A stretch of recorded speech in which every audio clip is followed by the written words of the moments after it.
So this is not a video that I actually had planned to make, but I just realized today that now is Ofir Edition. When you actually look at this Aeon in its picture, you're looking at the side of its head. And that made me think about all of the other Aeons and details I might have overlooked, and you better believe I overlooked a lot. And it's not that I don't appreciate the designs of these Aeons, because they all look really cool, unsettling, and have very interesting design choices, but I never actually thought to really just look at the design itself, what it actually tells us about the Aeon, and different lore and Easter eggs that are actually in the design, very cleverly snuck in there. So in this video, I'm going to be going over every single Aeon in their design, the hidden secrets, the lore behind it, and what it tells us, different inspirations, all of it, because the Aeons themselves are just interesting. And their designs are all interesting too. There's not really one clear-cut Aeon that is my favorite. They're all just so unique, that rise into Aeonhood and are born from an abstract concept. They're a metaphysical path or ideal that manifests into a godlike entity. And they are the most exaggerated version of that path or ideal. They are super fascinating. So let's start with the Aeon that's actually on the thumbnail, Yaoshi of Abundance, that has a very majestical but yet unsettling design. Yaoshi of Abundance is based off of Bodhisattva. This is a person in Buddhism who is able to reach enlightenment and is said to be very compassionate in order to save people from suffering or suffering beings, and is often depicted as a woman with multiple arms. Already through the lore and the design, you can see the connection here. That is exactly what Yaoshi of Abundance does.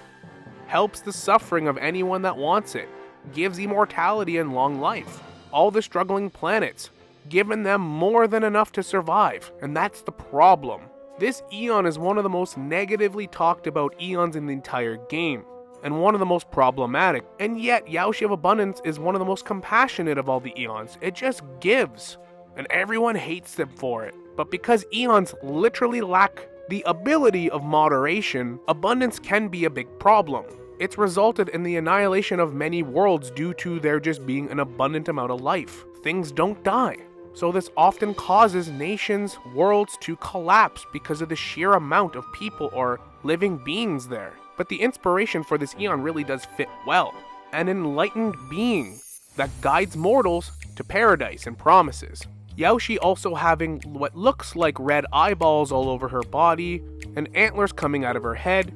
Yaoshi also having very both animal and plant features, which also goes along the theme of the importance of life. And how obscure her body actually looks could just be a nod to how all long life species usually mutate into being monsters. A lot of interesting references with this Aeon. The Aeon that directly opposes Yaoshi of Abundance Lawn of the Hunt is more straightforward. He's a giant, cosmic-like centaur with his bow, and the centaur body drawing from Greek mythology that are said to be the hunters of old. But what's interesting is his back legs with swirls kind of reminds me of wheels, which symbolizes how steadfast this Aeon is and what he represents. And his bottom half sort of looks like a chariot, both a centaur and a chariot in one Aeon, literally the embodiment of the hunt. Strike quick, strike hard, and strike fast. That is the purpose of this Aeon and its followers. Another interesting about centaurs is they symbolize barbarism, or being barbaric. Barbaric meaning savagely cruel or exceedingly brutal, which also is a subtle nod to Lawn of the Hunt because this Aeon is known as just, eradicates what it feels it needs to. It doesn't just eradicate anything, there's a purpose to it, but this Aeon will happily destroy innocent bystanders or people caught in the crosshairs if it means hunting down their goal. They're not an evil Aeon or don't really hunt anyone for any reason, but when they are hunting somebody, mostly the denizens of abundance or the destruction, if innocent people get caught in the crosshairs, it's a non-issue, which makes its centaur appearance and symbolism make that much more sense. Aha is very interesting because this is another one that I didn't really look closely enough. And when I was studying it, man, it just got more creepy. Because Aha is a bit chaotic, which kind of goes along with the elation. You got clown masks and spotlights and a bunch of crap all over the screen. It's a chaotic mess. A bunch of wacky bullshit, which really does symbolize Aha.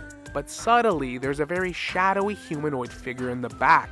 You can see it, which could symbolize just about anything, hiding its true self in a facade of charades and fanfare, bunch of wacky bullshit, doing what it wants when it wants to, doing things for the sake of doing things. I've talked about this in a video also before, but the game certainly suggests that itself is aware that it's in a video game, has seen the imaginary tree, and even in the simulated universe refers to us as fake Akavilli. So even a fake simulated version of this Aeon is self-aware of itself, and I just think the design of this Aeon makes it that much more interesting, especially the humanoid figure in the background. All of the wacky bullshit that humanoid figure is presenting at face value, while lingering in the background, like a giant distraction.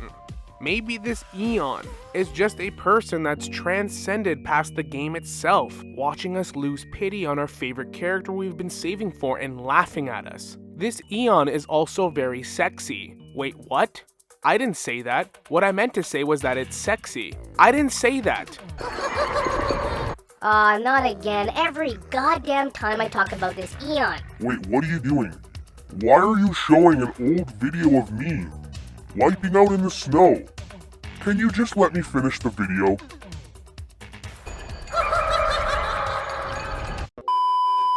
Anna of Order. Probably one of, if not my favorite Aeons in this game. Just because it's so ominous. The design of a holy woman puppet figure with strings attached to it with a halo. But the Aeon itself is the mysterious, ominous eye in the background, always watching and controlling everyone's actions. Ultimate order. The eye itself is what originally led me to believe that Sunday was actually a follower of order when I first stepped into Penacony, because when you actually look at the world map, it was a giant eyeball, and I'm like, that's weird. Then when I actually met Sunday and all the little Easter eggs on his design, and then the fact that this Aeon was actually absorbed by Harmony, the Aeon that Penacony actually followed, that's what did me in. Everyone thought I was crazy, but guess what? There's always a place in the story for this control freak of an Aeon.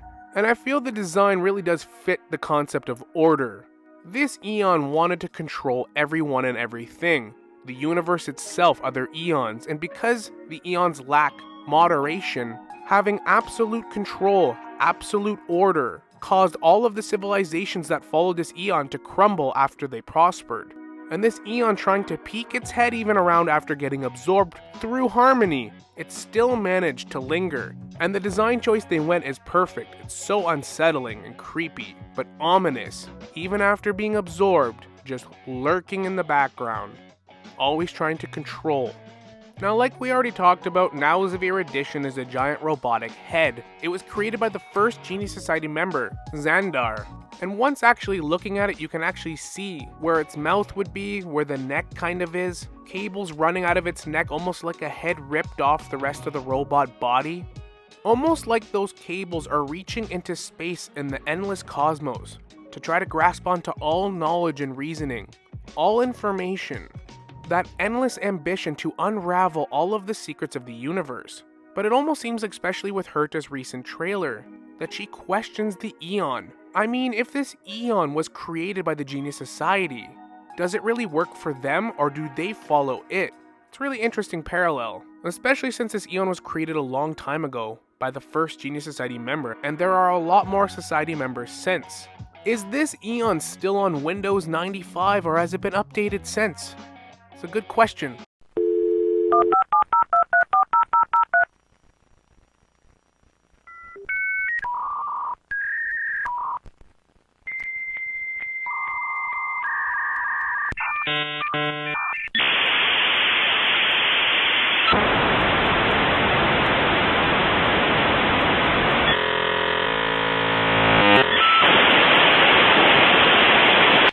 Even the game describes that its actual face is to their rightmost metal plating, and that they have a giant glowing red eye on the side of their head. Very interesting design choice, and I look at this Aeon so much more differently now. While we're talking about Erudition, why not talk about Mythos? What a wacky design. But unlike Elation, where it's chaos, for the sake of chaos. This design is a little bit more chaotic with a meaning, a little bit of misdirection. A humanoid figure inside of a jellyfish-like figure, with staircases everywhere, its face, its body, that seemingly lead to nowhere.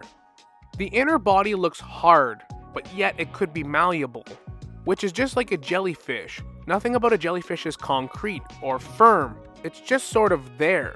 And every time you look at this image, something about it looks different. I tried so hard to rationalize why this image really embodies Mythos of the Enigmata. What does each single design choice mean? And that's just it. The fact that I'm questioning it is exactly why it's there. It's not supposed to have a specific meaning or a concrete answer, because that's what Mythos is. It's an enigma. It makes sense enough that you can understand some of the choices, but it doesn't really make sense. It's pure uncertainty and confusion. That is why this design choice, the coloration and everything about it, fits perfectly with this Aeon. The more you try to rationalize its design, the weirder it gets, which is absolutely genius. The Nook of Destruction seems pretty straightforward. A very humanoid-like Aeon, with cuts, lacerations, scars and wounds, with bandages and it burning, which really signifies that even the Aeon of Destruction is being destroyed. The body is destroyed in multiple ways. Even the Aeon of Destruction itself is not immune to destruction, because it's the personification of destruction. Oh, shit! Harmony is an interesting one. In every single instance in this game, they use music when talking about harmony, which makes sense. It's like a band or an orchestra. You can have 50 instruments. One of them alone sounds meh or even downright bad, but when you put them all together, it sounds beautiful. Each piece having to work together. Pure harmony. Same with the puzzle pieces that you can see floating around its body. Each piece has to fit together, rather than individual parts. Even its three faces kind of signify having to work together under one body.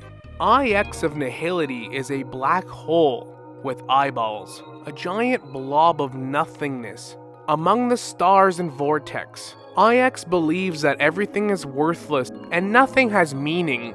It's all endless nothingness, which I think is very fitting because this Aeon doesn't really have any important features. Nothing has value, and it's essentially just slapped together. Just a giant purplish black hole of nothingness, with a couple eyes. It's not a malicious path. The lack of detail in its design actually plays in its favor of the Aeon and what it actually embodies. Which again, you gotta give credit to whoever designed these Aeons. They are simply brilliant. Ouroboros is interesting because you see all the mouths and the tentacles it actually has. Ouroboros is a sign of a snake eating its own tail. Endless gluttony, one of the 7 deadly sins, which is what veracity is, gluttony. But something else that's very much depicted with gluttony is having a mouth where your stomach should be, which we see depicted a lot, and that is what Ouroboros is. It's a giant leviathan with a huge mouth where its stomach would be, with other mouths reaching out to eat and consume everyone and everything, with a humanoid female-like figure at the top, which could be like the mother brain or hive mind of this creature, with no eyes, that also signifies gluttony, just an endless feast eating everything in its path. But I often wonder, much like a lot of animals in real life that eat and consume things at a rapid pace, is the humanoid figure at the top kind of like a bait, like an anglerfish with its light that lures in prey before it swallows it whole? It's very interesting. Who can say for sure, since this is one of the oldest Aeons in the game? Nobody has gotten close enough to find out. Tazeronth of Propagation does look like a giant bug at first glance, which it is, but it also looks like it's sprouting more wings, more limbs, propagating on the spot and reproducing. A constant focus and drive to keep procreating, and at the top a shape of a heart, which could signify that the propagation even became an Aeon out of an intense loneliness of being the last of its kind, starting this Aeon's ascension and infinite propagation. Claypoth of Preservation more or less just looks like a giant rock golem creature Maybe even a crab, since we know crabs have hard shells. Preservation, you get it? But it sort of looks like it has like a middle core, and that the outside is like a hard shell, a protection, a giant barricade to protect the middle core, much like Preservation, and the architects and followers of this Aeon that build endless walls and barricades. Unless you're the IPC opening up trade networks doing the opposite of that, because you're trying to create a massive feeding ground for your Aeon, Ouroboros. Now in the game it states that this Aeon actually has cracks among its body, maybe due to its older age as an Aeon, but it's made up of different asteroids and rocks throughout the cosmos. And further to the core you actually get, it's actually made up of stars. So part of this Aeon's body are literal stars. And of course a halo of rocks, so maybe the stars are why it glows in part of its body. So every part of its Aeon's body that's glowing are probably stars holding different types of rocks and debris among the cosmos. This Aeon reminds me of Regirock from Pokemon, and I can't be the only one that thinks this.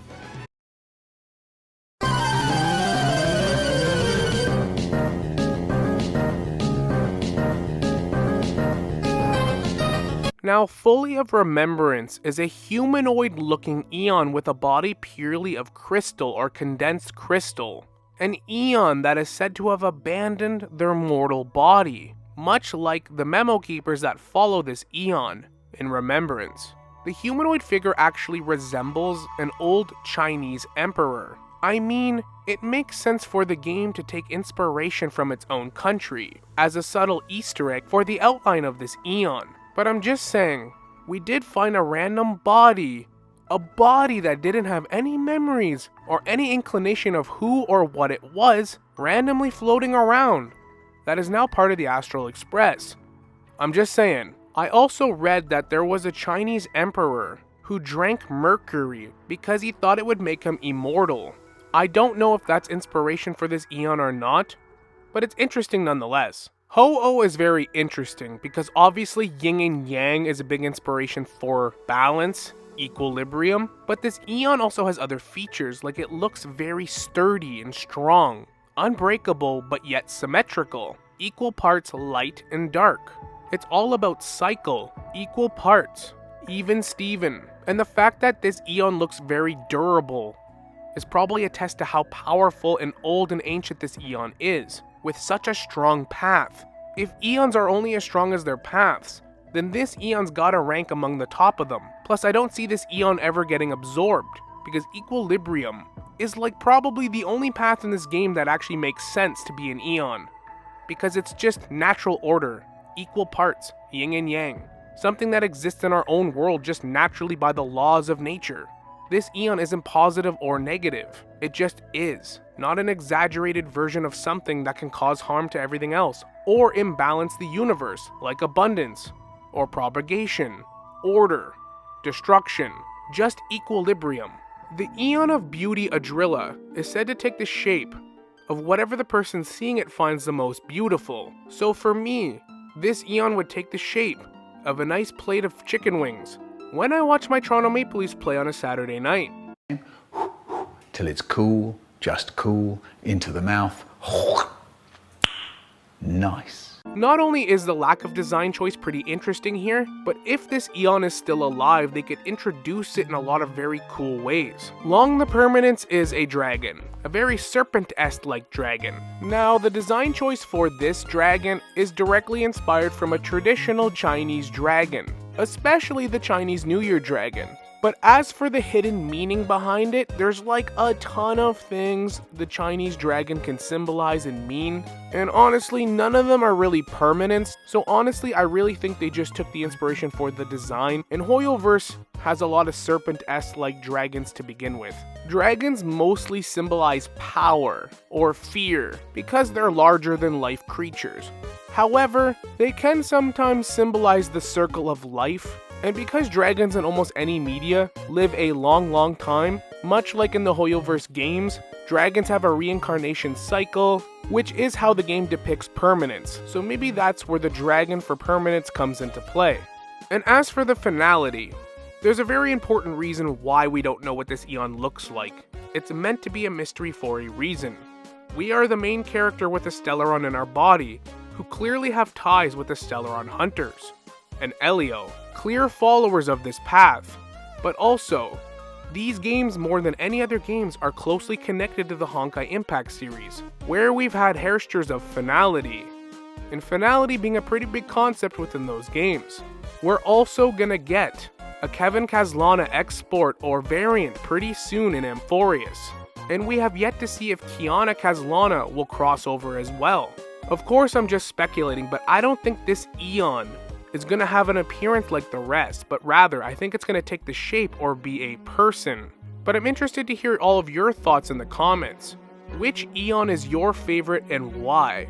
Which Aeon's concept, their design? Let me know your thoughts in the comments, but thank you so much for watching. Hope you enjoyed the video. Like and subscribe if you'd like to see more content like this, and as always, we will see you all in the next one. Later.